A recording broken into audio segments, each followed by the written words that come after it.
Alrighty, hello everybody. Welcome to a Final Fantasy VI Worlds Collide run. This is our submission for Gamers Against Suicide. Our two runners are going to be Numbers and Golden Shocker. Joining me in the booth, I have one free Fitz and our wonderful Drinks Glue is helping us restream this race for you all. Say hi to everybody, Fitz. Hello, everybody, Fitz. How's it going, Prevs? It's going well, thanks. I'm happy to be here and ready to see this awesome race get down. Yeah, so what are we in for tonight? What sort of settings are we gonna see? Um, So we're gonna look at something pretty close to our standard flag set here, in terms of what our racers are going to be looking for. They're going to be looking for 6 characters, 9 espers, but we're going to give them a little extra work to do and have them fight at least one dragon as well. And we have some optional objectives as well set up for our racers. If they go and help the injured lad, they'll be rewarded with a high tier item, as well as if they do the classic Opera House scene from Final Fantasy VI. And I believe our racers have agreed that they're going to do those for us so that we can see those in play. I think that's pretty much what we're going to see. If there's anything I've missed out on, we'll probably see it happening. yeah, and those objectives they make for fun incentives in these sort of like marathon settings, and so they agreed ahead of time so we can kind of show off what both of those look like.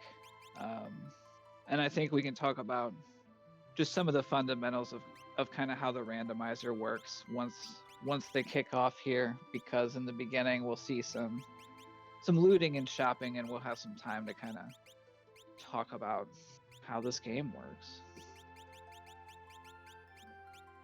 Yeah. Yeah, exactly. So what you'll be seeing as we run in here is the racers will be starting off in the airship, and they are going to have a randomized team as they get started here. And they are going to have access to different checks or story beats or events that they can go to based off of those characters.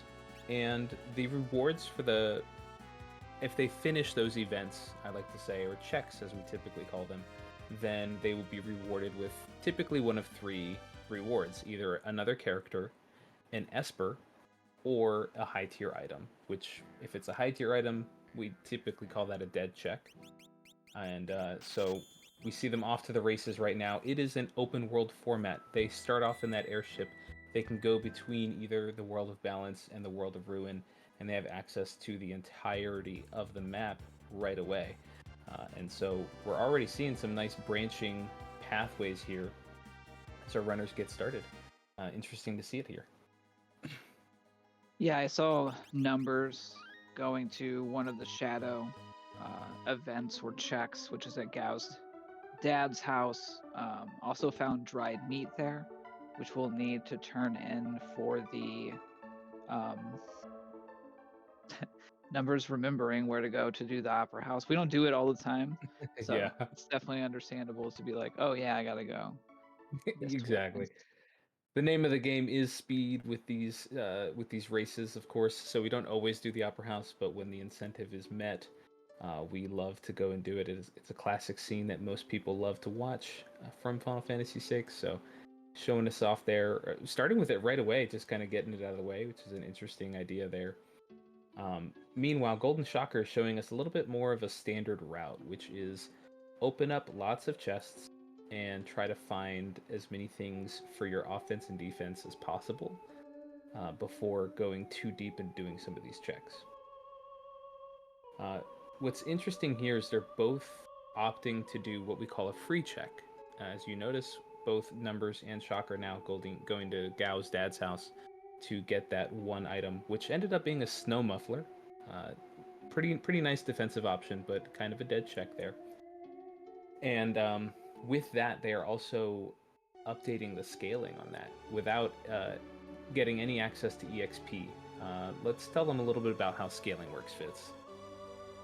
Yeah, and so in this kind of randomizer, the way it works is that enemies increase in power via levels, and they also get more hit points and magic points based on how much progression that we find. So the more characters, espers, or dragons that we have done, the higher um, the levels of our enemies will get. And so when we go to checks that don't involve fighting enemies or a boss, um, that can cause us to get behind that scaling, which means we have some tougher fights ahead of us.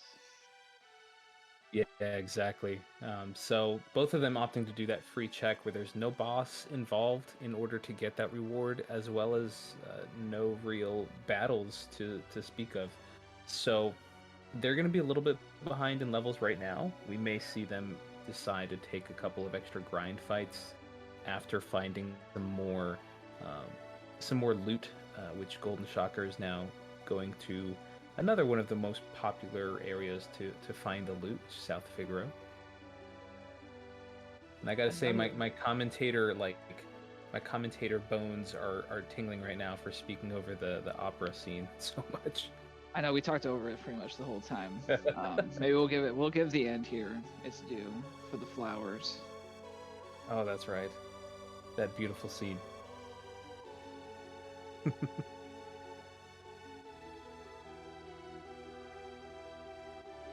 right.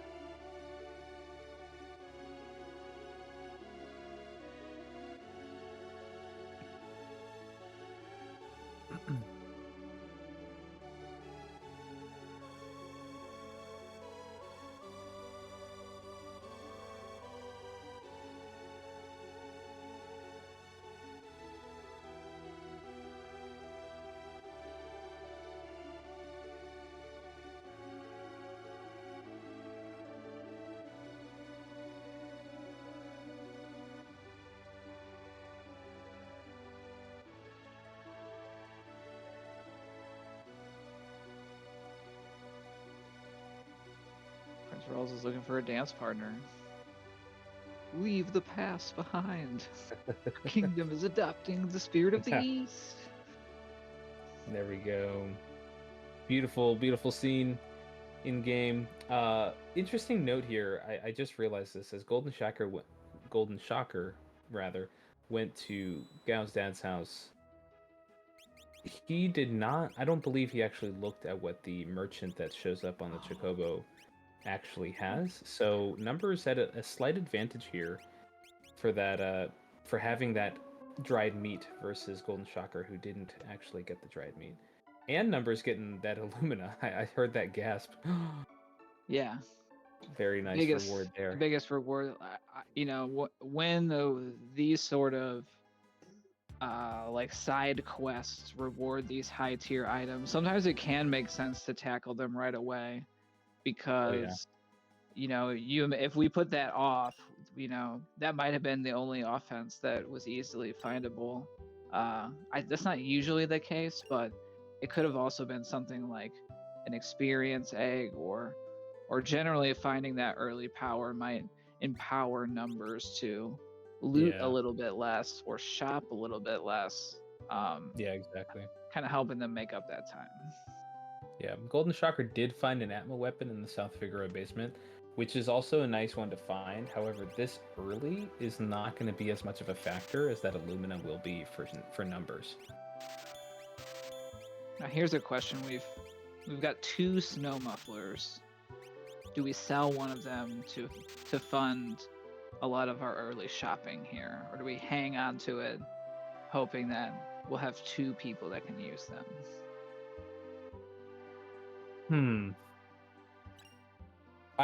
For me, I guess I would see what actually ends up being in the shop. If I see something that seems really would be overpowered for the shop, if I find an Illumina in the shop, or some other kind of really strong offensive or defensive option, I would probably sell it once I see what it's worth selling for. Otherwise, I might then hold on to it. Yeah, I think with the randomizer, there's all sorts of those interesting small decisions around what do I keep, what do I Yeah, sell. exactly. Yeah, Golden like, Shocker did just find some earrings. I So, saw they had yeah, a Mirage vest too. That's a nice that armor would to be a keep. nice one too, yeah. Um, Oh, and they must have been some pretty cheap earrings because he was able to buy 4 of them. yeah, really styling right now. The earrings are one of the really prized relics to find in a seed, as they increase your magical power and your magic output. And magic is really nice offensively for this standard of Worlds Collide racing.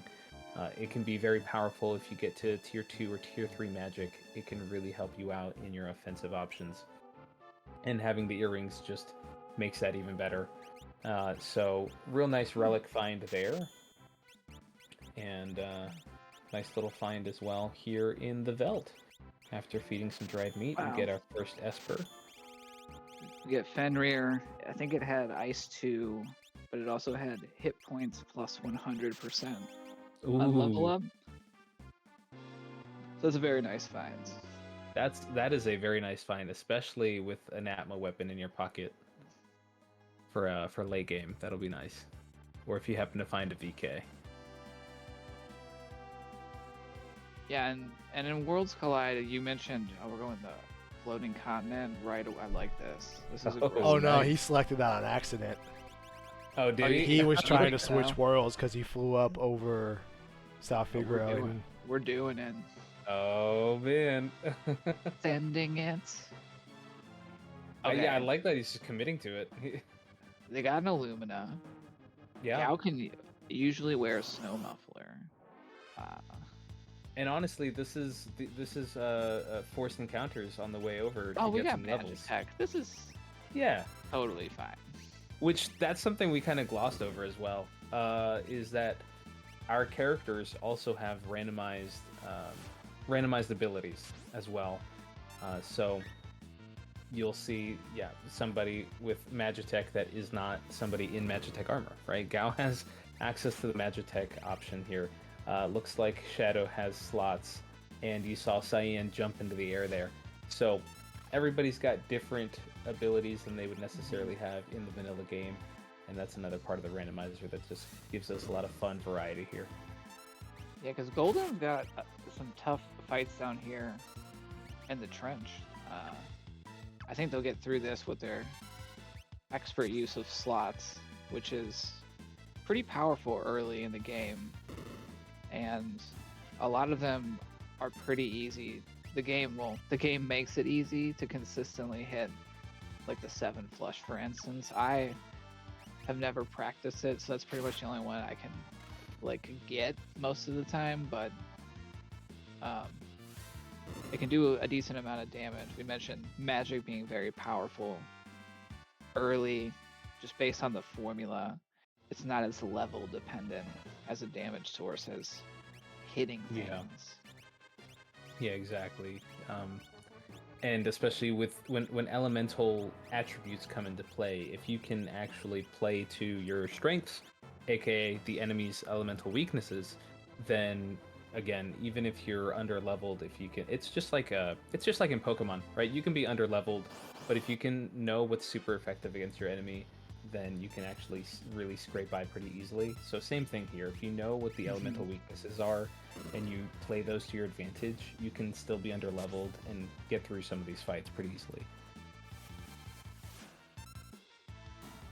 Yeah, knowing those weaknesses, finding those sort of relics that boost damage, like after, the damage formula gets calculated.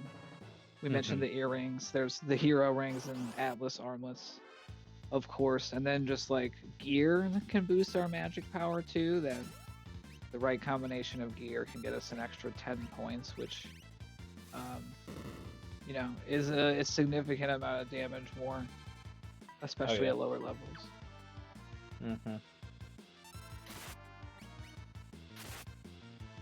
All right, another Esper there for Golden Shocker.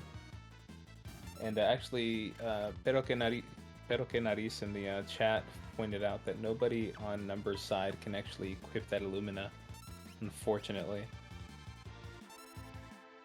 Yeah, like it wouldn't be doing that much damage right now.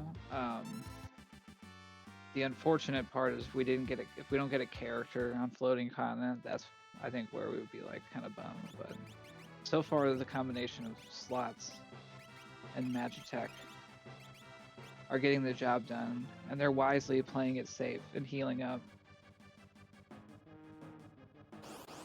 Yeah. Well, Prebz is a pro, everybody.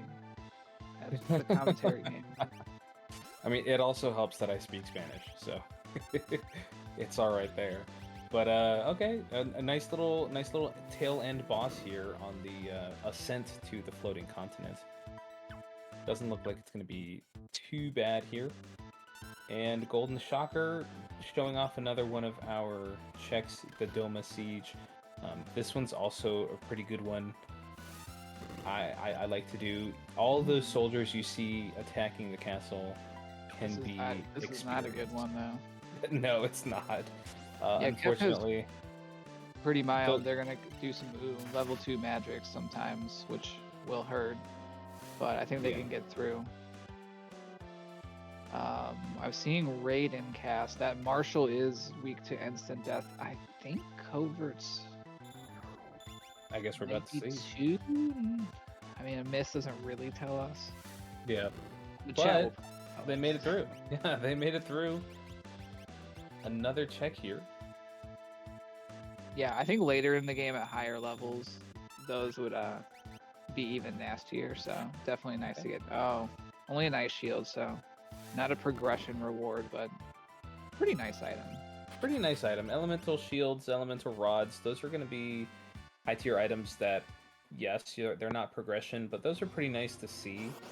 And Shocker going for some of these other checks right away instead of doing the Opera House or another side event like that is a little bit ahead in Espers.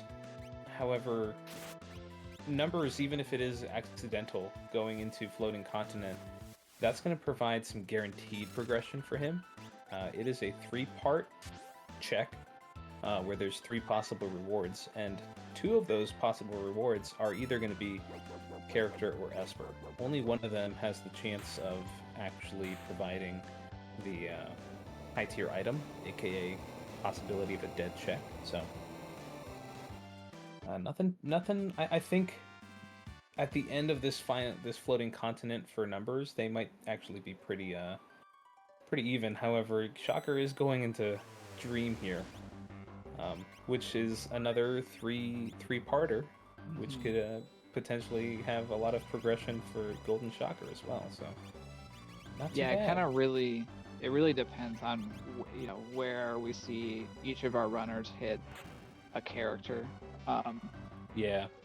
That will usually indicate like a path of divergence that's possible. Like Numbers could get a character up here like a Terra that would send them in an entirely different direction versus Golden Shocker finding like a Sabin or something like that, or like a Celeste, where and because of the way it's not a character in the Dream, we got a little preview there, the imp sprite showing us that it's not a character, but because of how the placement works, newer characters have a higher chance of leading to more characters, and so generally we'll see our runners, when they find that 4th character, start to go in to that character's events to try to find the 5th, and then circling back when they're looking for those Espers to kind of our initial characters.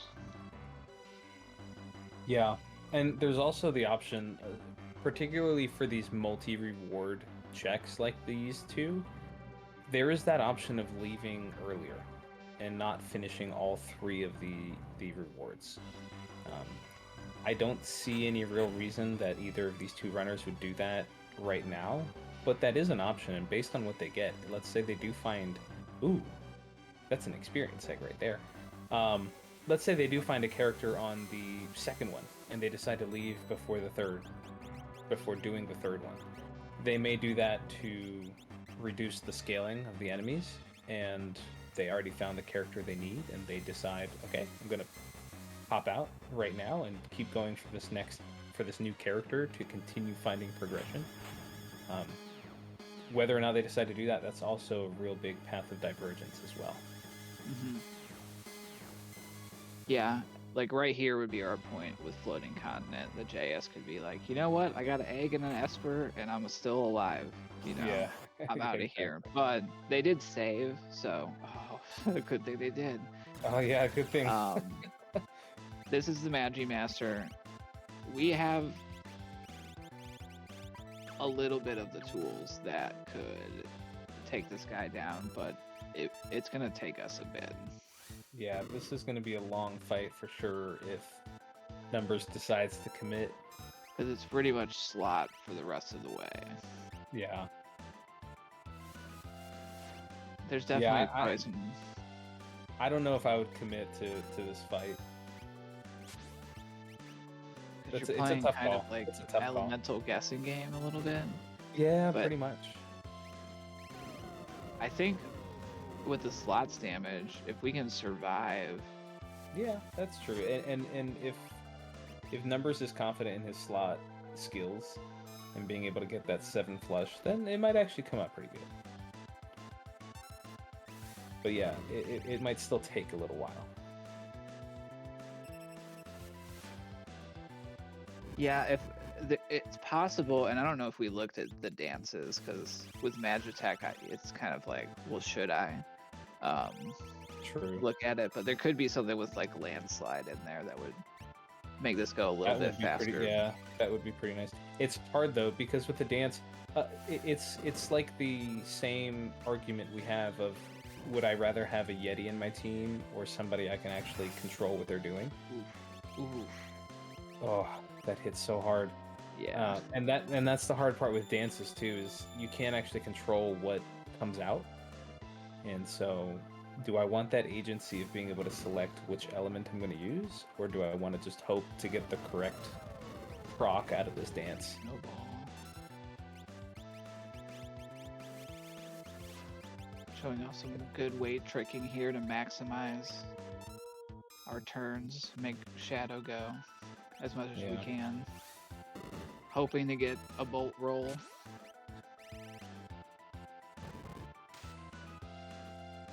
Yeah, he's doing a good job with these slots. I agree with Knuckly Kong in chat.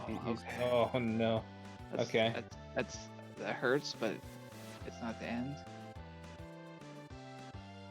This guy's got a lot of health, even at level 8, which I think would be around his level. Oh yeah. Nope. Oh no. Yeah. That's okay. I mean, we have a save right after we found the egg. It's really going to be like the decision of, can I take that? Yeah, if I change my stuff a little bit, or should I just get out of here? Yeah, bite the bullet and get out of here, maybe. Golden Shocker going after his dragon that we added to these flags. Yeah, Skull Dragon, not the scariest of the bunch. It definitely looks intimidating. Yeah, exactly. But Fire Beam on the Magitech, that's going to be a big help in whittling it down. And that is not a Mog on Golden Shocker's screen. That is just Shadow wearing a Moogle suit. So yeah, it looks like Numbers went ahead and bit the bullet and decided gonna exit for now. Yeah, they're gonna cash in their dried meat and probably follow some of Golden Shocker's trail here. They do have a bonus Esper in that Fenrir, and they have that egg, so that will definitely help make up some power over the seed. Yeah, definitely. Shocker's got a good mix of magic from the Espers that he's obtained so far, though. So probably feeling pretty confident, but still looking for a fourth character on both sides. it Indeed. looks like And we know Golden Shocker still has to go do their help the the injured injured lad. lad quest. That's right. And let's see, I think we've seen so far, we're heading to Mount Zozo on Shocker's screen. That is the last check that he has for Cyan. We have not seen Shocker go up to Floating Continent, and we've only know, because we've seen numbers do it, we only know the first reward for that one. So we might have to see the rest of Floating Continent, possibly. It depends on what we see here at the top of Mount Zozo.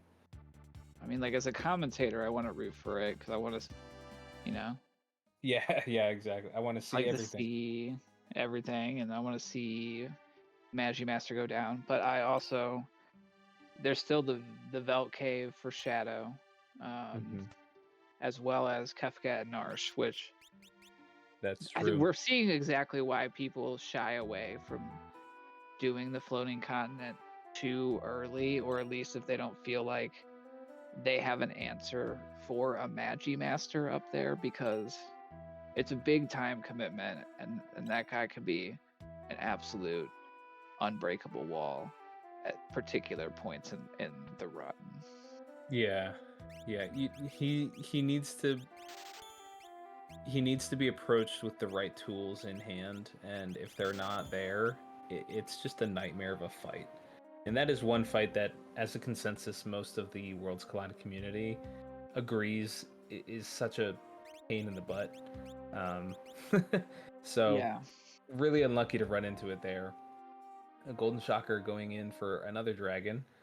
Only need one for this race. However, dragons are really nice option to go ahead and fight when you're presented with them, because they reward a lot of EXP, a lot of magic points, which help you learn the magic that you are able to learn based on the espers you have equipped, as well as a guaranteed high tier item afterwards as well. So Dragon Horn, which is a great relic to find with somebody who has natural jump as their ability.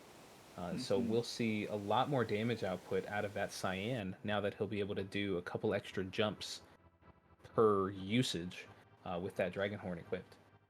Yeah, I mean, we'd love to find like a spear, but Cyan's pretty much got a job for the, like, it's like build, achieved.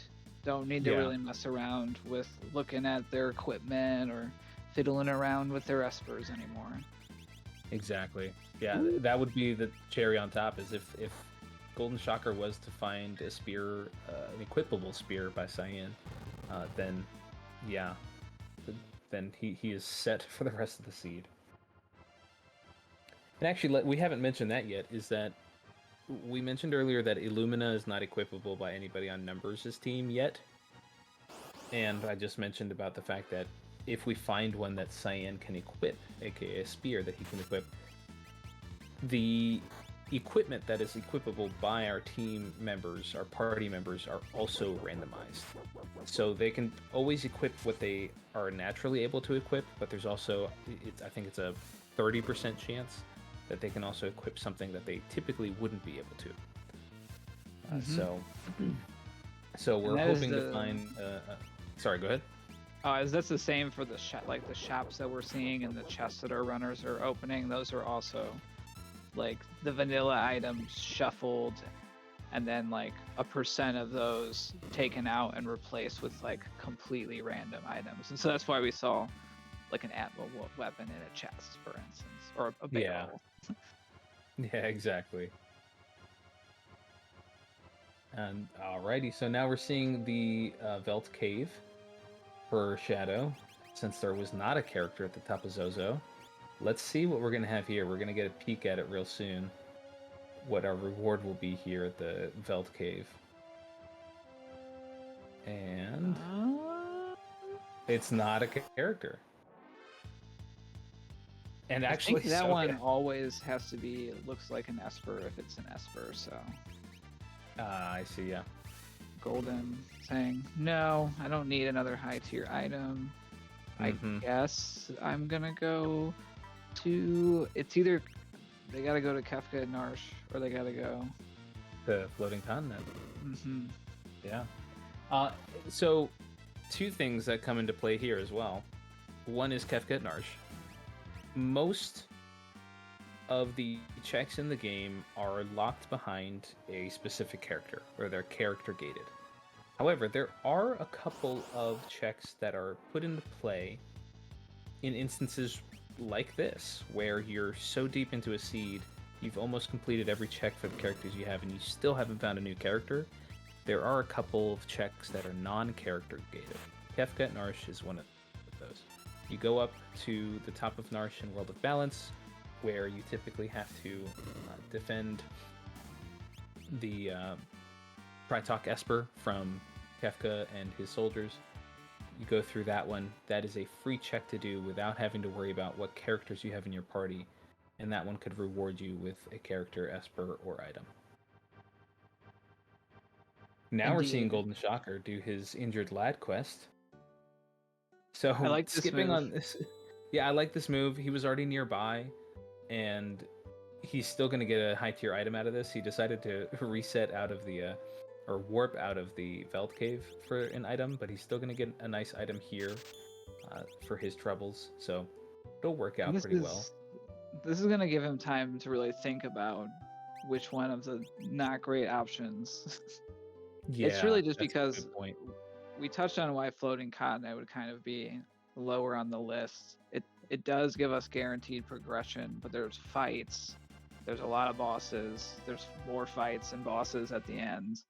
And then Kefka and Narsh, we have to split our party in two, and so we have to fight a boss 2-on-1. Yeah, that's true. Which that- like can be bad. Yeah, exactly. It could be a similar situation of running into a boss like Magimaster.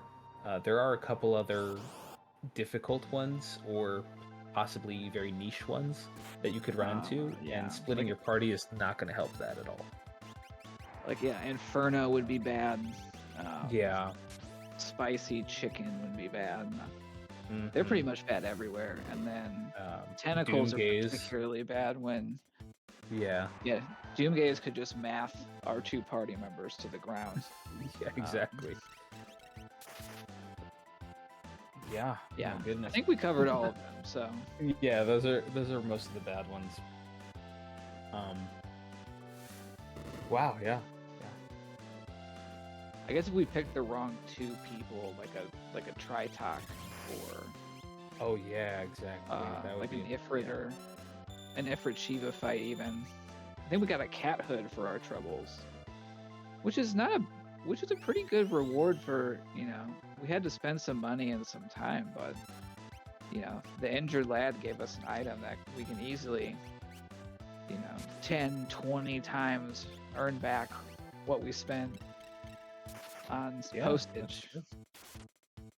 That is true. Because that does increase gold rewards that we get from battles by, I don't even know what the amount is. It feels like it's huge. It's only like 50% or 25 even. It has some nice resistances. It's probably the best helmet in the game if someone can wear it.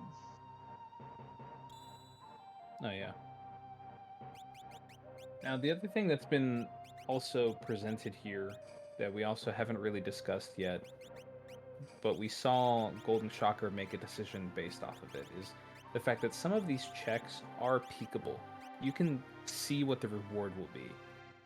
So for example, in the Cyan Dream, when he was going through the section that is the Dream Phantom Train, we saw the imp chasing after him and running along the train top, and then after that we saw it in the caves of Narsh piloting the Magitech mech. That is your peek at what your reward could possibly be. If your reward is going to be a character, for some of these checks you'll see that character that you're going to get on screen, moving around as part of that check.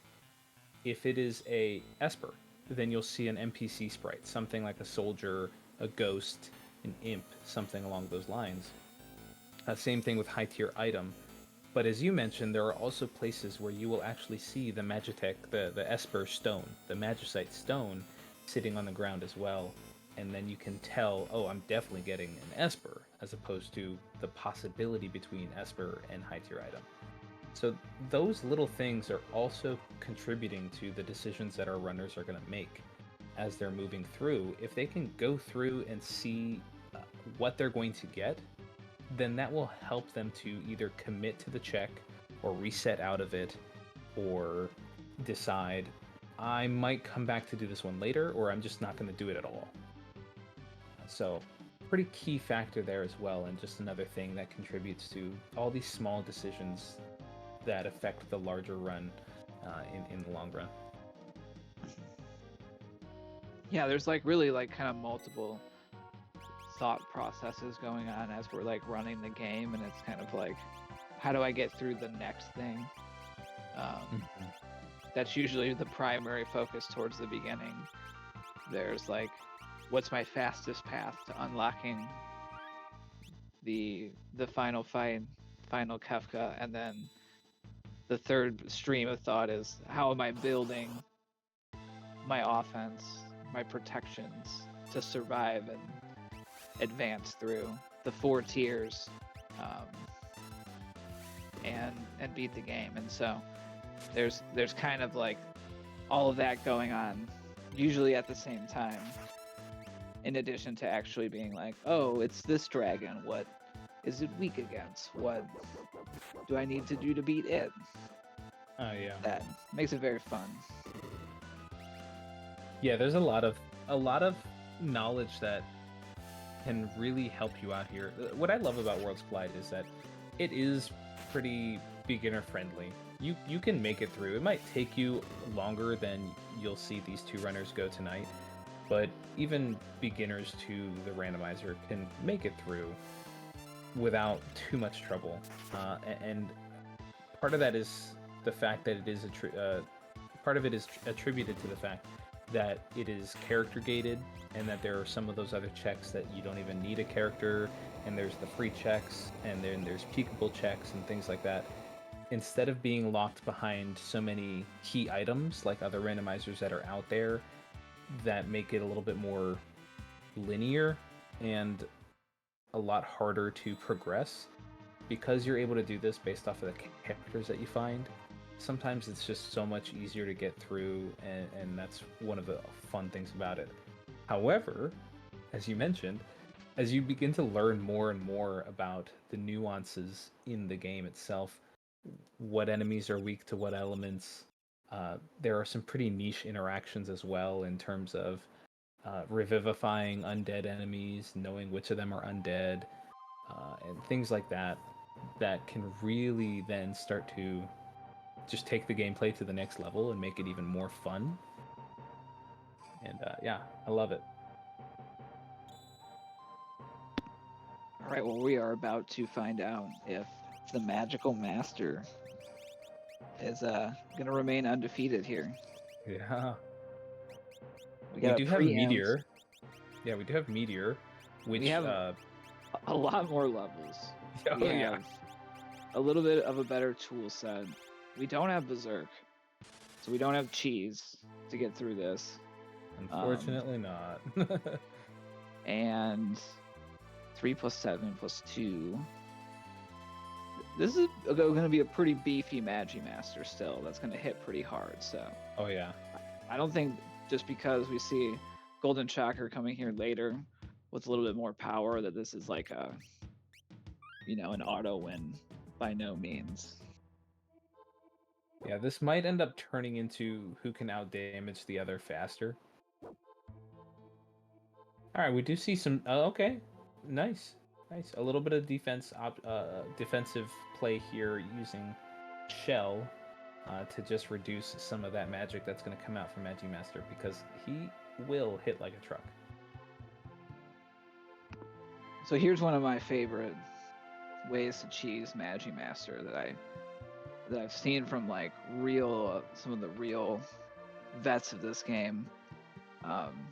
It doesn't always work, but we talked about scaling. Well, enemies' abilities will also scale up, right? And so something that would cast fire 2, and and so on and so forth. A lot of the higher level elemental abilities can't be reflected. And so if we cast Reflect on Magimaster, they'll try to bounce all of their spells off of them to hit our party. But not all of his spells that he can cast are reflectable. So if we do that right away, him damaging himself doesn't trigger him to go into the wall phase. Yeah. So if you're patient and like lucky, you can just kind of keep Reflect on him and let him take himself down to the point where you could like then like do one attack to finish it off. It's pretty rare that it actually comes up, but like if you don't have Berserk and you have no like defense ignoring damage, like that's like cast Reflect on him and see what happens. And you Yeah. might actually get through. But Nice. we did see him go down. Mhm. Having more damage sources always makes that fight a lot easier. Yeah. Well, having access to Meteor allowed Golden Shocker to be able to use non-elemental magic to damage him. So no matter what wall that Magimaster put up, the damage was still going to come through.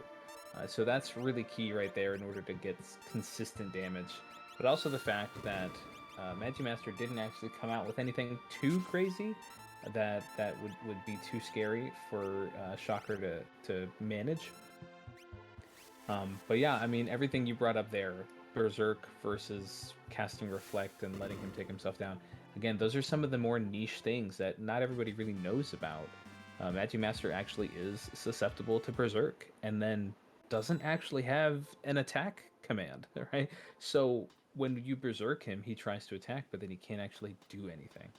So then, yeah, it's really great cheese there to be able to take him down without worrying about him wearing you out and taking you out with these high level magics. So really nice niche things there as well. And let's see what our reward will be here. Got a Flame Eater as the third boss here, or I guess technically fourth boss, but will give us the third reward. Mm-hmm. Yeah, not too bad. You can use ice. Meteor works. Weirdly, I guess maybe not weirdly, air element works against Flame Eater. You can use Air Blade on it. I guess it's if you have powerful enough winds, you can put a fire out. Yeah. Yeah, that is a weird one. That like goes against everything Naruto taught us about wind and fire being perfect. Perfect synergy right there. But there we go, Matt. Flame Eater, not necessarily, at least at this level, and with what Golden Shocker has at his disposal, definitely not a scary one. And there is our character. There's a Sabin at the end of Floating Continent. We still haven't seen what's at Kefka North. We might actually end up seeing Numbers doing that, unless Numbers decides they want to try going back to the continent. And they may. That's a hard call to go back though. Yeah, that's something I've always struggled with in my runs. Is I tend to be really stubborn and try to go back and complete checks that have definitely taken me out, and I just get stubborn. Like, no, I'm gonna do it. I get too proud, and then they tend to just still whittle me down every time I go back. Yeah, I think I like to sometimes run into a wall like 4 times before I'm like, okay, I'm gonna go somewhere else, I guess. Yeah. Like, you know, where it's like, well, if I just got like one more turn off earlier, then so I'll try again. And then sometimes that first time is like the luckiest time, and they just go downhill from there. Yeah. Now, not for there being any other options, really, because Shocker pretty much went through the exhaust of all of the checks available to him based off of his characters. But you see here now he's immediately going into an experience egg. Immediately going into Sabin's checks here, which hopefully it wasn't at this one, but maybe at the next one we'll find another character, and to show off a little bit about how what we were discussing earlier. Typically, if you go into your most recent character's checks, it will lead to another new character. So we'll see. Yeah, I mean, Sabin has a lot of checks that are like I think Golden's kind of going through them in like fastest, least effort order a little bit here, right? Like, what's a collapsing house, which is just like go there, run in, rescue the kid, get out. This one is just run in, jump off, fight a boss, get a free heal. Phantom Train, we could peek pretty quickly. Yeah, See exactly. if it's a character. Yeah, the longest one would probably end up being the desert camp, the Imperial camp. Which even that we can see if it's a character or not. We just have to Got to do get all the one way fight. to. Yeah, that's true. But yeah, Senator Behemoth, weak to fire, big time.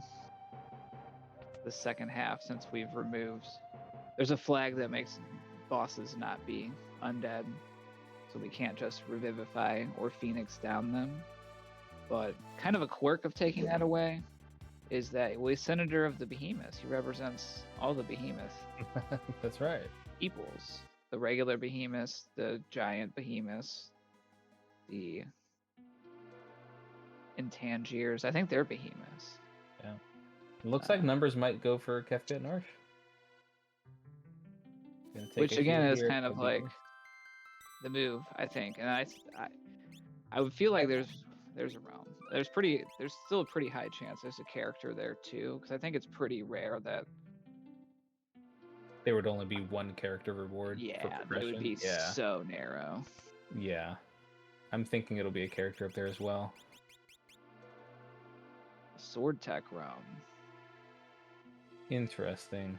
Did we see what Sabin had on him? I did. I totally missed it. Yeah, I think I missed it too. I'm sure chat will let us know. I don't even think, yeah. I don't like capture. Okay. Oh, capture. I was gonna say I don't even think like Golden looked.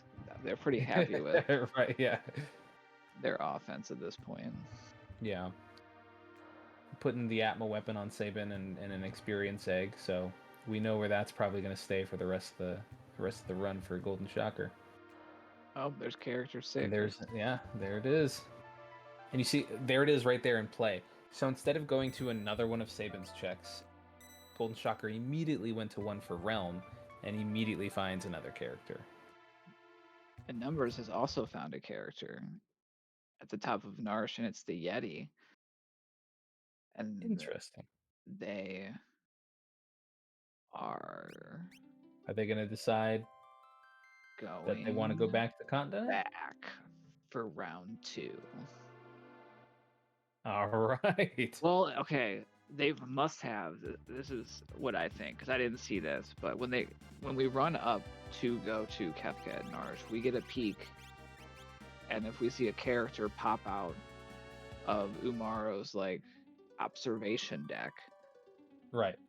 So Numbers must have saw that there was not a character up there, and so even if he would have got Umaro, he knew it was a dead end and was going to have to. Come back anyway. Up here. Yeah, that's true. That's true. And then he can always run back knowing where. Yeah, however, another character. Having Umaro in your party might make the battle against Magic Master a little bit easier. His tackle attack does ignore defense. He will, unless we like run to prevent him from acting. Because a big part of the strategy against Magic Master, if we don't have our Berserk or our weird reflect strategy, is to hit him with our most powerful elemental attack first, and then use those smaller like 7 flush slot strategies to do the rest of the job. The problem with uncontrollable characters, they love to go first That's and true. like hit him with a bone club for 2 damage.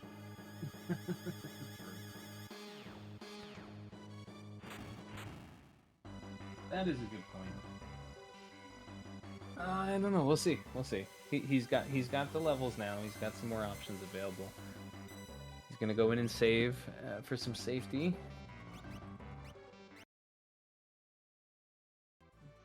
Yeah, we've had that egg. We do have that ice shield too. That's exactly the type of thing. That I'm talking about. We want to break that right away to do big damage in that first turn. That's true. And then, like, if we've got that Atma weapon, because Cyan should be able to use that naturally with jump. Because other yeah. fun thing about Magi Masters, they're very hard to hit, even if we have like a weapon that can damage them. They have very high evasion, and so unless we have an offering, which makes us always hit, or another like very niche use of a relic, sniper sight. Yeah, exactly. Can help you with a tricky Magi Master situation. It looks like Shocker's gonna go up here to Kefka and Arsh. I wonder what their check count is. Because they have. Golden Shocker is at 17 checks, and Numbers is at 10 checks. Okay. Gotcha. I wonder what's prompting him to go up here then, because he has what he needs. Maybe he just wants to see. It's like curiosity of like, maybe. Did I need? Oh, we're in World of Ruin. We're dragon. So he's going fight. for another dragon. Okay. I thought we were in World of. Yeah, I thought we were World of Balance too. Although in hindsight, there's nobody walking around, so I guess it makes sense that it's World of Ruin. Interesting. I'm seeing some dancing. We must have looked and seen that one of the dances has got to be like a magic element neutral magic defense piercing thingy. That blade is not.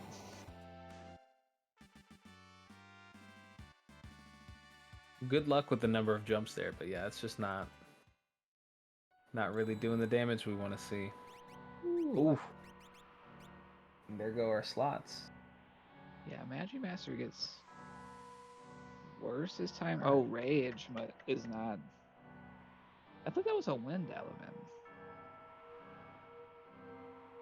It might not be though.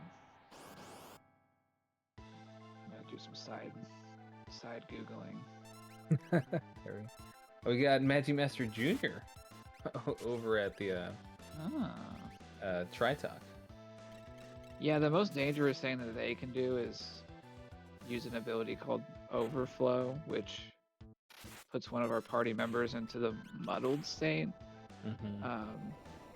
They love to do it to our like most powerful hitting party member.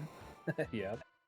I've seen like a fixed dice offering user just shred my entire party before with, of course the highest rolls possible when it's against your teammates. Yeah, like, yeah, exactly. Oh,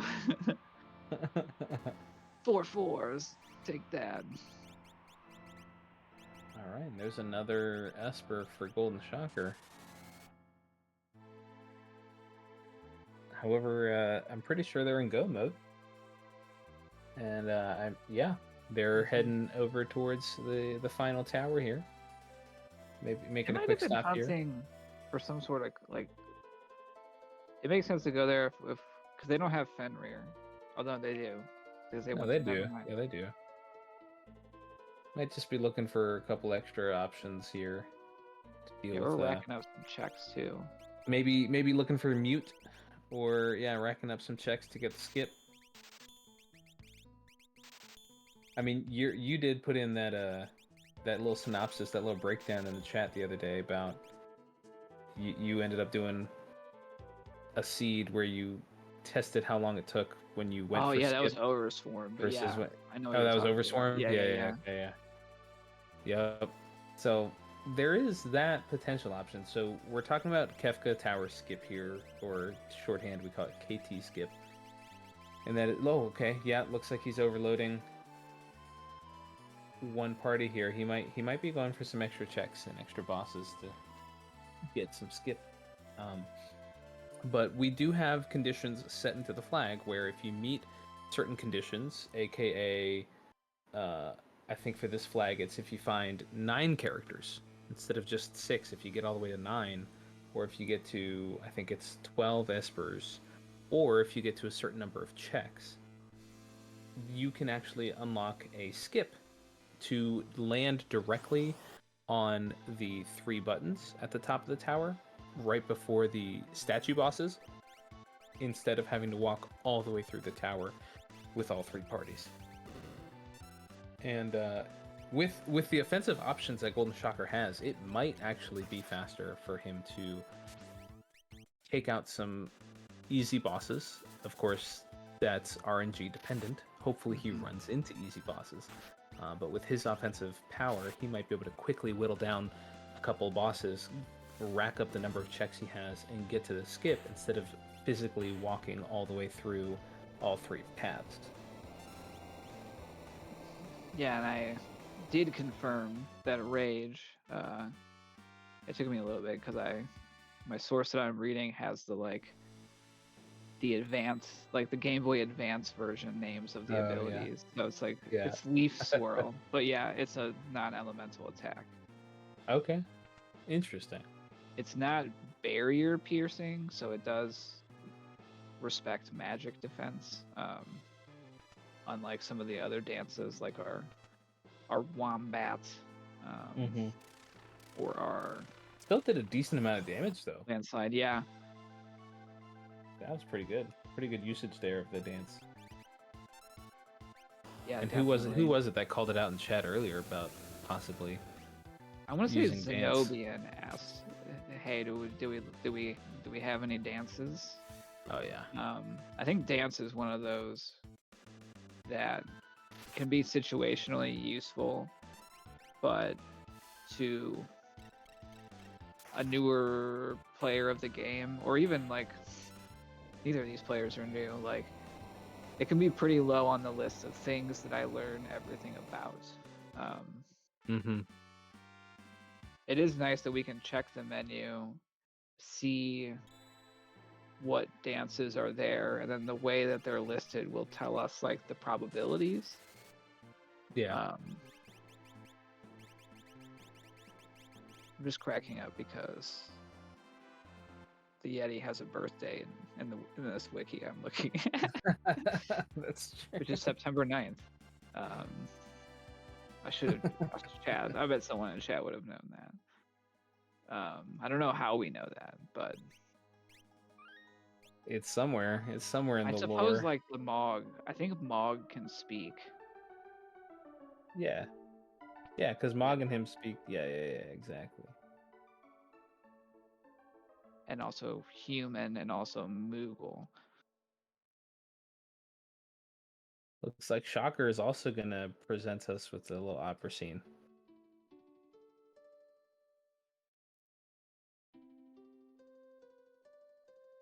Maybe okay. We'll be quiet for this one for sure. Yeah. That is the audio that's on, so everybody enjoy.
Leave the past behind. We're back. We are back. Yeah, I So saw nice little Terra find in the Phantom Train. big terrifying. I saw in chat question we could do the opera scene. Yes, for sure. There are certain things that were cut out to make room for randomization code. Like I believe the big one is like the banquet. Oh yeah. That whole kind of got chopped out in order to make the randomization magic happen. Like the Sid quest is there. There's the injured lad, and I think all of these are like objectives that you can set. I know we're kind of seeing a little bit of like the standardized flag set with the tweaks, but another fun thing about Worlds Collide is there's a pretty big variety of customizations in terms of being able to really tweak what we want that experience to be. Like if I wanted to have to do everything in the game, I could make the Kefka's Tower objectives, you know, what is it, 14 characters, 27 espers, Yeah. 8 And dragons, then all these additional objectives, yeah. all the quests plus, you know, and I could make scaling go up to like, so it capped out at like 80 or 85, which would make you know, the end of the game pretty wild in some ways, but yeah. all the way down to like, you know, I think once a year someone usually posts like a jet seed where it's like Kefka's unlocked from the very beginning. Everything's free, you know, like, and you just kind of like go. Yeah. And those take looks like 15 minutes. A nasty Doomgaze find at the end of the Phantom Train check, and took out 2 members, 4 party members, which, you know, that's always a little scary. That's always a little sad to see. But Yeah. we'll hopefully They only do that level 5 Doom once. Yeah, exactly. I should post in the feedback channel and be like, we need to make Doomgaze's script meaner. Like, I think at higher scaling they should cast the level 5 Doom again. Like every 5 turns. That way there's no like, oh, I half survived it, I can recover. It would just be like, oh, this goes on too long, like half my party's going down again. Yep. Yep. But Numbers kind of needs this. It needs to get through this boss battle so that they can keep Terra and let Terra kind of help guide him through the rest of this seed in terms of checks, and the fact that now she's the one who equipped that is equipping that Illumina that Numbers got at the very beginning for doing the opera right at the beginning of this run about an hour ago. Yeah, and I think we're seeing on the other side here Golden Shocker taking advantage of that skip that we talked about. They'd done enough checks. Piranhas. These things they are just very want to waste weak. his time. Yeah. They definitely waste your time. They do hit kind of hard if they use their hit attack.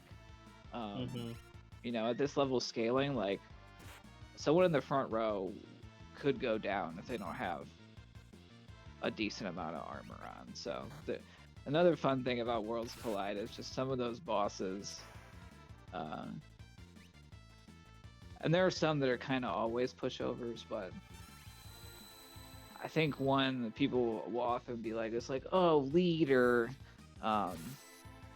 But I've been like axe countered for like 6k damage on my only surviving party member before. So it's kind of like, if you play this game long enough, every boss will beat you at some point. Yeah, true. And thanks to Dr. DT for the subscription with Amazon Prime. 25 months. Heck yeah, man. Thank you for that. If you are interested in subscribing to our channel, our subscription proceeds go to the organizations that we work with and charities. None of that money goes to us in particular. It all goes to helping out the wonderful organizations and charities that we work with and are privileged enough to have relationships with. So if you do have a Prime subscription you're sitting on, or just a couple, and a couple extra bucks here or there, please feel free to subscribe. Plus, you get access to the wonderful spicy chicken, among other emotes that we have on the channel. Yeah, we got some good ones. I'm gonna need to acquire my GGs real quick.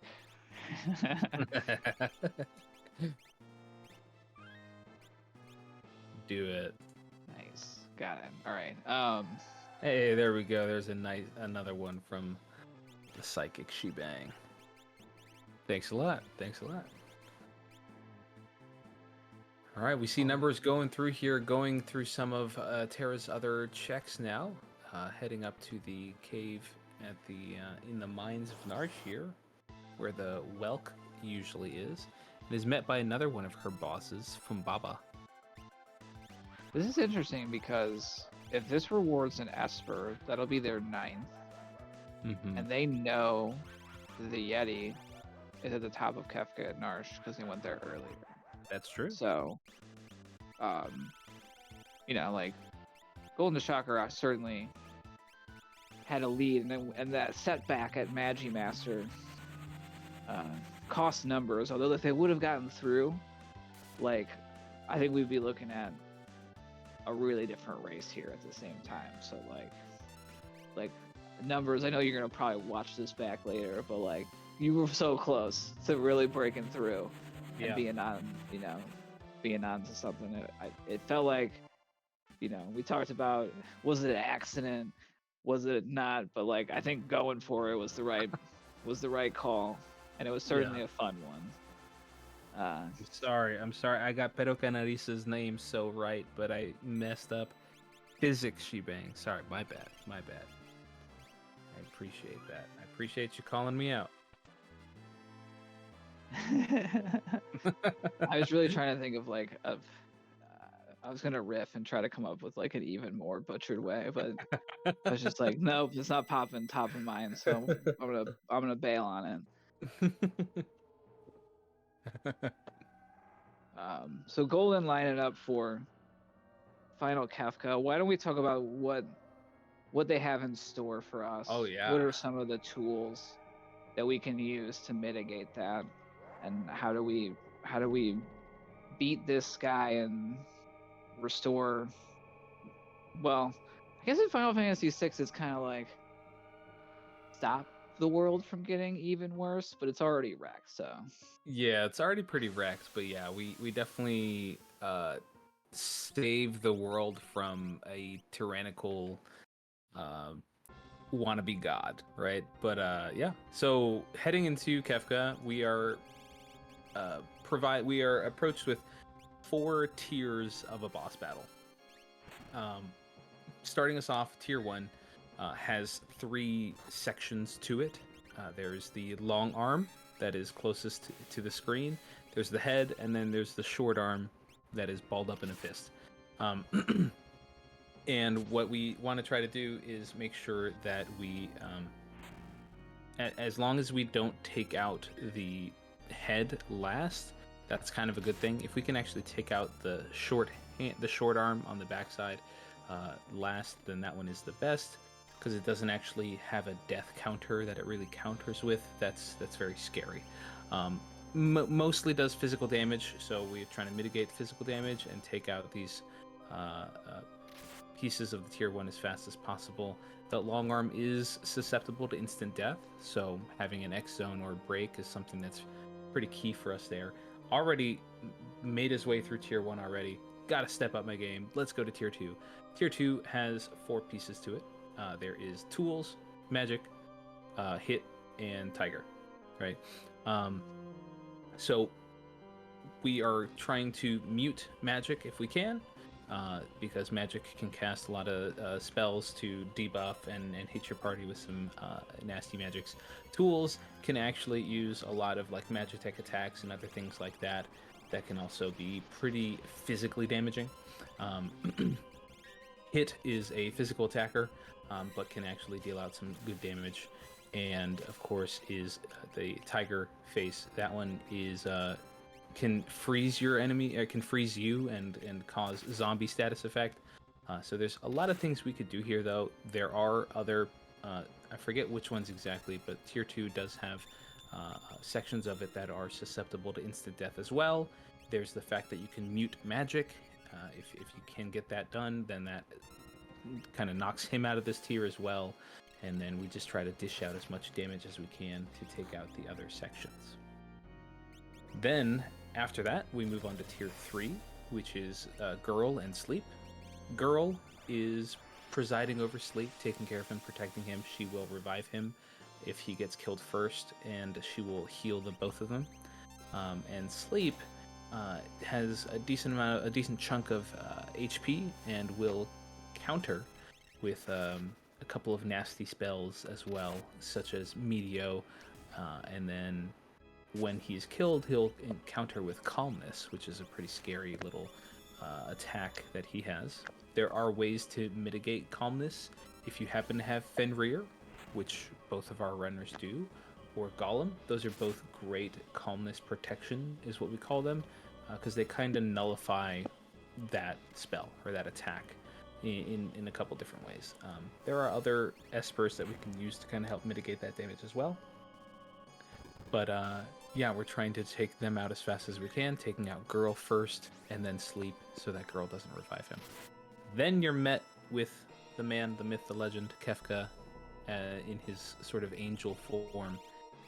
He's got a lot of health. We're trying to whittle him down to a specific health range where he will be ready to counter with something that is pretty powerful. He has a couple of powerful attacks: Havoc Wing, Grand Train, Goner, things like that, which will wreck your party.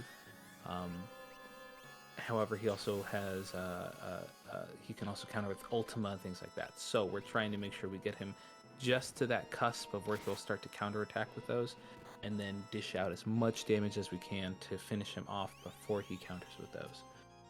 When you do first approach him, though, he will cast Fallen One, which brings all of your party members down to just 1 HP. So there's also that to try to take care of as we go to fight him. And usually a Mega Elixir will take care of that pretty nicely, but we'll see what Golden Shocker decides to do here. Very well put. So yeah, there's definitely a lot going on here. And Yeah. And when we were talking about that, thinking throughout the run, like, how am I gonna solve for these fights? Like, we could be going really fast, but if we've neglected some of that prep, or like, oh, we forgot to equip Fenrir. Particularly at tier 3 is where things can go kind of off the rails, or maybe if we're not counting damage so well and just kind of like, honestly, being overpowered can be really challenging on Final Kefka, because it can be very easy to quickly do too much damage and start taking some punishing things. Another thing I kind of wanted to know, just how Golden Shocker's approaching it, is you'll see that they won't queue up more than kind of one attack at a time, and that's to allow them to be able to like react to any sort of counters or where Kefka gets a turn in. It can be dangerous, particularly on these top 2 tiers, to just queue up everyone's actions. Because if we lose someone on the tiers transition, they're out of the fight for the rest of the boss. Yeah. And queuing up and weight triggering like that also helps to ensure that you're slowing down enough to actually count your damage and keep that stuff in mind as well. So that's something that I struggle with myself. And dang, quad 9's coming out from Saban there with the Atma weapon is pretty sight to see. And almost all of the flag sets that I've ever raced Final Kefka is not touch. There is one exception to that. That's kind of nuanced, but so we know what to expect here. It's good, you know, this is the most vanilla that it gets in terms of Kefka's got the levels and hit points that they always have. Yeah, exactly. Yeah, Kefka is not touched at all. In terms of like the scaling that we've been basing our run on this entire time, Kefka is not subject to that scaling. So we know what to expect. We know what his health count will be. That's going to be standard. It's going to be the same every time you go up against him. So that's why we know what count we're getting to in terms of health count. We know, okay, I've done this much damage, so he has this much left. That will be consistent because he is not touched by the scaling. Here comes the calmness. We got the Fenrir out. Shocker being able to count that damage, knowing that calmness was going to come. Calmness is it acts as a physical attack. So Fenrir is an A tier or S tier, even if you want to go all the way to S tier Esper to have in terms of calmness protection, because it casts that image status on your party, which makes them automatically dodge that calmness attack. Golem is the other one that most people are happy to see in terms of calmness protection, because it'll cast that physical barrier based on the highest average HP that you have, so that it'll also block that damage. And here we are on to phase 4, tier 4 for Kefka.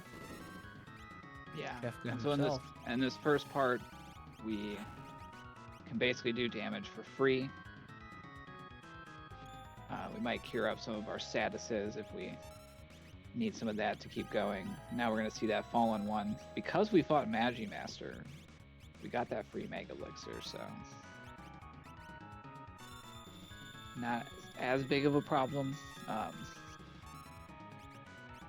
fun thing I feel like everyone experiences way down on the first tier of Kefka, there's a move they can use called Slip Hit. Oh yeah. And that affects the sap status, which ticks your health down every so often. Usually, if we don't resolve that with a remedy before we get up here, it'll tick like right after Fallen one, and that character will just take a nap.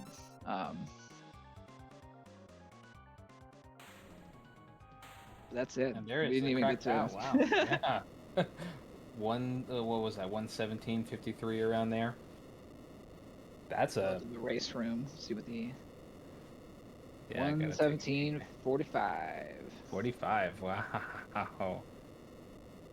Look at that. Yeah, put your GGs in the chat if you have the subscription, or if you have enough channel points, you can get your GG in the chat as well. Well done, Golden Shocker. Yeah, I think we're gonna get them in for an interview. So I think Oh yeah. I'm gonna go ahead and pull them in. GG. Yep, thank you. That was How quite the was run, that wasn't for you? Yeah, nice run, huh? How was that for you? it? It was really good, honestly. I mean, I got a lot of luck getting that Fire 3 Esper early on. So taking the dragon fights and definitely made sure that I got that on both Gal and Shadow early. So I thought that was really good. Kind of worked out in my favor, and then even the weapons, like getting Atma and being able to equip that, being able to jump with Scion. A lot of just things that broke my way there. Yeah, really nice. How did it feel for you getting about, what was it, about 35, 40 minutes into the seed and pretty much getting through everybody's checks and still not finding a character? Kind of where was your head at for that last? I think you were down to either doing Floating Continent or Kefka at Norsh. What made you Yes. decide to go Floating Continent? Honestly, I was thinking about it having 2 character checks. So I was like, Mhm. well, odds are, there's 2 checks up there versus one in Kefka and Narsh. I thought that, be playing the odds. And at that point in time, I still needed a couple espers still. So even if I got something in the second check, which happened to be Magic Master, which was a little scary, um, it kind of still worked out in my favor in the end. So it was a little rough, like going to Floating Continent, not getting as much as I would have liked, but still, it kind of got me right there on Espers, and then just getting the characters kind of in a chain at the end. I was going out of my way to just take like the fastest possible checks for like character checks at that point.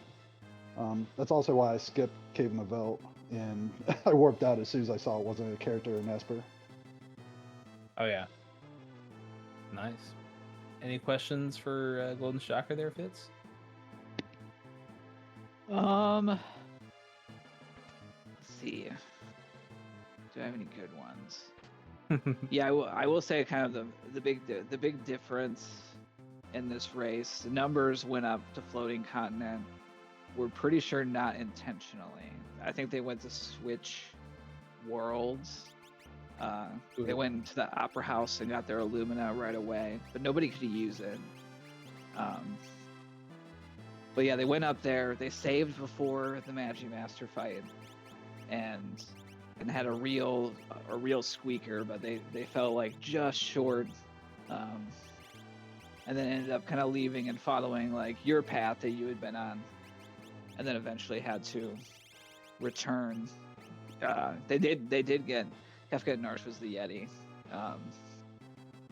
but unfortunately the Yeti didn't have a character, so they ended up having to make the trip back up to that required Floating Continent character.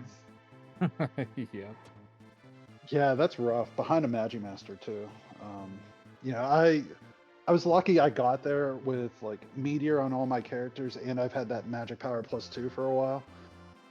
There was no Berserk, no Reflect, so I didn't really have a lot of options other than just use Meteor and kind of hope for the best. So I kind of got lucky in doing it later, as opposed to kind of checking it early. I mean, there are plenty of seeds where checking it early is actually an advantage, so it kind of worked out in my favor, but it was, I would say, almost pure luck that it worked out that way. Yeah, it definitely, like, your progress through the run seemed pretty smooth, and I think with the intentions that you had as you moved through, like you said, skipping out on that Cave in the Veld check and just warping out of there once you saw it wouldn't actually be anything to help you out.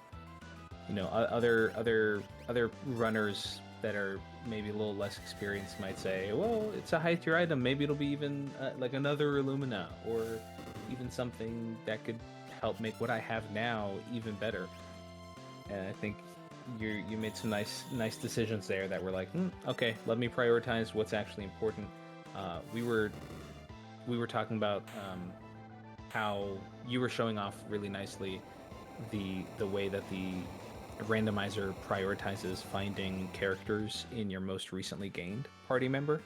So the fact that you found Sabin, and then the second check you did with Sabin gave you another character with Realm, and then you went to Realm, and Realm immediately gave you Edgar, right? And it just really nicely synergized that way because you were already so close to getting your Espers, and it just just good decision making there to be like, okay, I'm just gonna go find these characters as much as I can. The Esper will come for sure, no doubt about that. So Right. yeah, nicely done. Yeah, that's usually you want to like expand out like Sphere 0 out to Sphere 1. So like you're looking for that character because it's like character depth, and the last character you get is the most likely place, just the way the like the randomizer generates the seed. So that's usually the place to go, is that jump from like Sabin to Realm to Edgar. I did that intentionally, thinking like, okay, well, Realm's actually a really good check there because more most likely, if it's not Esper Mountain, it would have been Jador. So if I ended up getting an Esper at Esper Mountain, I would have went straight to Jador afterwards, assuming that was the most likely spot for a character. I definitely did that with that idea in mind.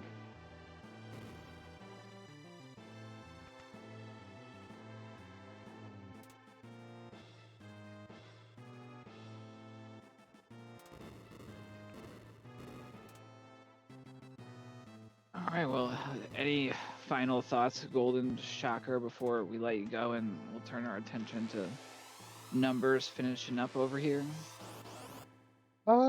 Just appreciate everybody that is involved. This is a really great cause. What we're doing for the marathon here. I mean, I think that a lot of people have known someone that's been in a situation where they may have been considering suicide, and not something that should go without some support. So certainly happy to be involved in an effort like this.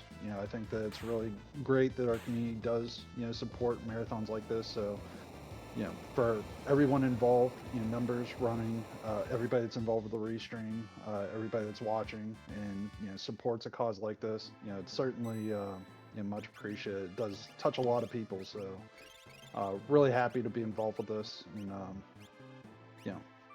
with that being said, it was a good race, and looking forward to what comes next. Yeah, very well put. Thanks for racing tonight. We can't do these submissions without racers signing up to be on the restream and in the submission. So appreciate you showing up and doing your thing. Yeah, absolutely. Thanks for having me. Yeah, GG again, really nice work. And as Fitz said, thank you for volunteering to do the race, and showing us a good run here. Yeah, absolutely. Yeah, take care, everyone.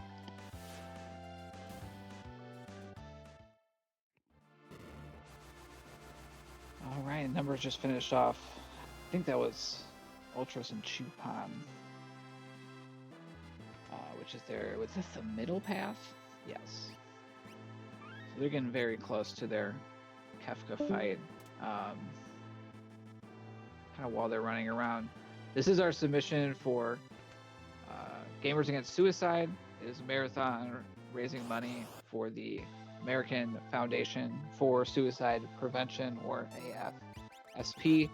They are dedicated to saving lives and bringing hope to those affected by suicide, including those who have experienced a loss.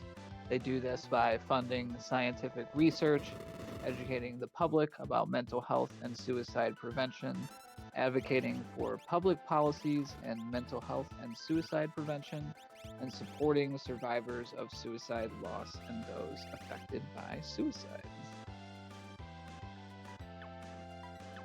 That being said, we'll turn our attention back over to this Guardian fight in progress. Yeah, and actually now that we're slowing things down a little bit and taking a look, I don't think that we've been treated to any of the actual statue bosses in this seed. So nice little reprieve there for these two runners as well, not to run into those hard-hitting, scary bosses there. Yeah, that is true. We saw Magi Master, we saw Guardian, we saw Inferno, but none of no Doom, no Goddess, no Chicken Spice. No chicken. Unfortunately, no need to use the spicy chicken emote. But yeah, Guardian, Magi Master, Inferno, and Doomgaze as well. But the actual statue boss is not showing up here. But yeah, we'll see how as Numbers is able to approach Final Kefka, we may also actually get to see a slightly different approach through the battle itself, as Numbers has a different party setup, and let's see how well it fares for Numbers after finishing off these couple of statue bosses.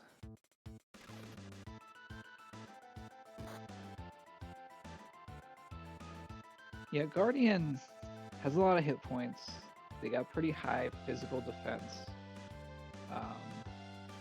They are weak to lightning or bolt. Ouch. They kind of go through phases too, where in the first phase they can do some annoying stuff. Then they go into like their Ultros phase. Yeah. It's really the phase after that that's like the maximum danger, because that's where they start throwing stuff. Yep. Which ignores the fact. Shrapnel to the face is never fun.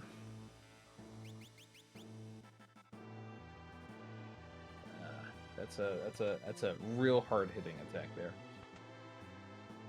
Let's see if now these boss battles that happen here, some of these are pretty.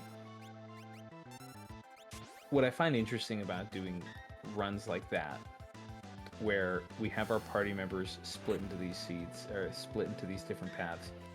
One of the real interesting things that I've seen, and just something that's a really good play, oh my gosh, that hits so hard, is that when we come up against a wall, like we were talking about walls earlier and coming up against walls, and usually it's a better option to let it go and not torture yourself by hitting your head against that wall multiple times. However, these statue bosses are the gateway to get to Final Kefta. You have to fight these bosses.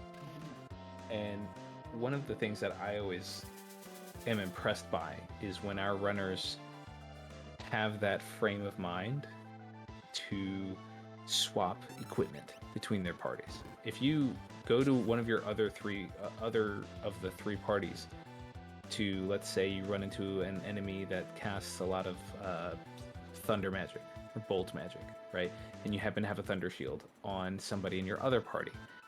Having that frame of mind to go over to that party, unequip it from that person, bring it back over and equip it on somebody you're using against said boss that uses all that bolt magic, that's something that's really impressive. The hard part about Guardian here is the fact that he will soak up so much damage because he's got all of that HP, but also the fact that, yeah, he does a lot of physical damage. And that's going to be pretty hard to deal with right now because there's only so much you can do in terms of physical defense based off of your equipment. So this is going to be a tough one for numbers to get through here.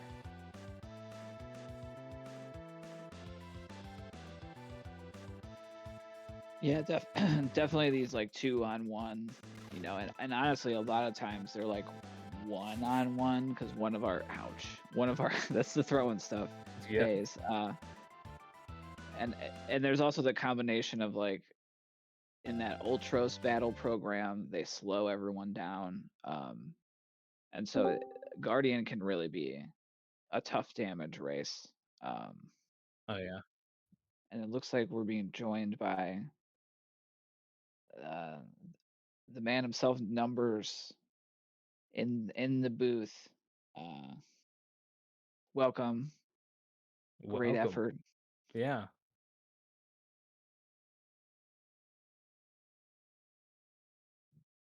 Out there.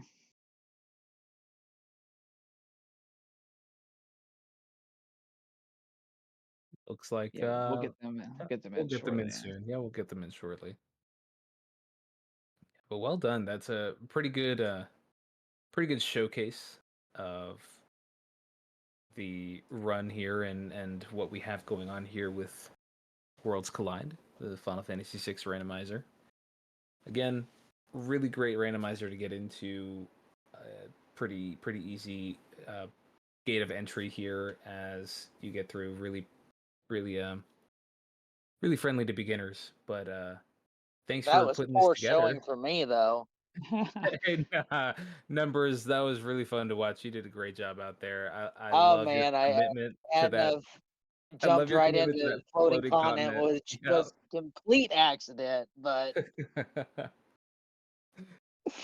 I figured I'd go ahead and try to play it out, and that shows what a randomizer can do. That could have been really great and could have been a really great move, and then Magic Master. Who knew, right? I mean, we were talking about though. We love the fact that you committed to it, despite the fact that it was not intentional, and that you tried it, you went for it, and you fought him, and then you were like, okay, yeah, all right, all right, we'll come back later. But that was really I good. think I, Really I fun. think I was maybe pretty close to dropping him still too, and maybe a couple more turns would have taken him out. But you know, RNG, it's all Yeah. fun. If he didn't target Shadow so much, and you were able to get a little bit more of the slots done, but yeah, it was a tough one. Yeah, and and then Doomgaze at Ghost Train that that didn't help any better. Yeah, yeah. Yeah, no, you did well despite it. I think you showed off pretty well what a good runner can do for Worlds Collide and showing off the game itself. And yeah, I'm putting on this showing here for our submission for Gamers Against Suicide. Yeah, yeah. GG to Golden. Like that's a heck of a time on that. That was. I'm gonna have to go back and watch that one for sure. Definitely give Yeah, it a watch. It was a nice slow playthrough here. yeah. Really, the big kind of divergence was like you went up there early, got real close. I want to say you were within like 1,000 hit points of beating Magic Master on that attempt. Mm-hmm. Because scaling wasn't even that high, so he couldn't have had more than like 10 anyway. Whereas they went up there later. They didn't have Berserk or Reflect, so they still had to rely on kind of out damaging him and surviving. But Yeah, they had Meteor by then as well, so they were able to yeah, just get consistent damage. so Right. and it's pretty rare that the combination of the character up there is required to complete the seed and there is a real bad boss sitting in the middle of it. Yeah. And that's the thing about it, right? Is that was pretty much required. The two characters you guys were able to find were that Sabin, that was after the Magic Master, and the Yeti up at Narsh. Yeah, and if you notice, I checked. I tried to do all my other checks first before I went back to Floating Continent, and was Mm-hmm. hoping to find another character. And I already knew the Yeti did not have another character behind it. So even though Yep. I went up to Kefka at Narsh, I went ahead and reset out because I was like, well, he doesn't lead me into another character, so I need to find somebody else and hopefully something quick. So I Mm-hmm. kind of, Exactly. I mean, I probably should have went ahead and took him while I was there, but I was kind of rolling the dice on that one. Yeah, no. You guys did a good job. It was a really fun race to watch. You have any other questions for our guy numbers here, Fitz? I would say numbers you kind of spearheaded organizing this, so I wanted to give you the floor at the end to why you Mm-hmm. think this would be a good submission, or why you know this cause matters to you and it's worth volunteering your time for. This is suicide prevention has always been kind of hits home. I've had friends over the years that this kind of happened, um, and it's that mental health thing is so huge. Some people just kind of throw it by the wayside. Oh, they're fine, but sometimes people just aren't fine, and so this was a big cause for me. It really hit home, and I couldn't think of a better way to try to help with this than something that we all love to do. Video games. Why not, right? Um, one of the reasons why, even though I had to forfeit out of this run, this this actually shows you a good idea of what Worlds Collide is like. You can have two, like, don't get me wrong, Golden Shocker is a great runner, much better than me, and I will completely say that. I have no problem saying that. And I don't think I'm a bad runner, but it can go to show that two good runners that you can just run into some stuff and just go south, and your whole run can be blown up, and then you can still have an amazing run on the other end. Just shows what a randomizer can do. Rando's gonna rando, so it really gives us a good idea of what Worlds Collide is like. There you go. There you go. I that's what I think is great about this run that you guys put on tonight is it was a really good show of a Worlds Collide run and what's so fun about it, what's so great about learning it, and everything good about it. I thought was great, and I completely agree. It's a great cause for us to support, and for everybody out there who enjoys watching this and other games to go out there and support. So thanks for spearheading this and putting this together. Well, I appreciate you guys jumping in and helping out because I mean it can't be done without the restreamers, comms and all that. I mean, it's it really can't without everybody jumping in and just helping out. Appreciate it. And yeah, big shout out to Drinks Glue here, who's been chiming in every now and then and doing this restream for us and tracking on the back end. So Yeah, thank you, Glue. yeah, Glue's my dog. As soon as I screwed up in the beginning, I typed in Discord. I'm like, "Yep, I messed up." He's like, "You got this." I'm all about it. I love Glue. He's awesome. He's a great guy, and I love how much he's put into the community. And I don't think he's even been with the community very long, but he's just jumped in and just started going with all of it. I mean, definitely shout outs to him for everything that he does. Big time. Big time. Thank you again, Numbers, for putting this together and doing this run for us. Thank you again, Fitz, for joining me here in the booth. And Drinks Glue, completely agree with Numbers here. You're the big dog right now. Appreciate you doing this as well.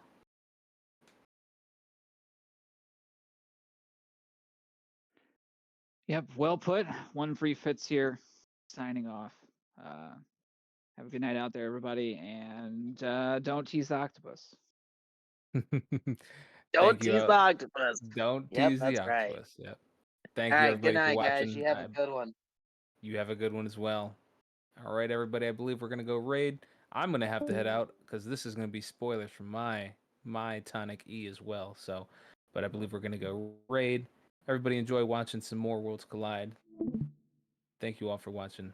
Signing off.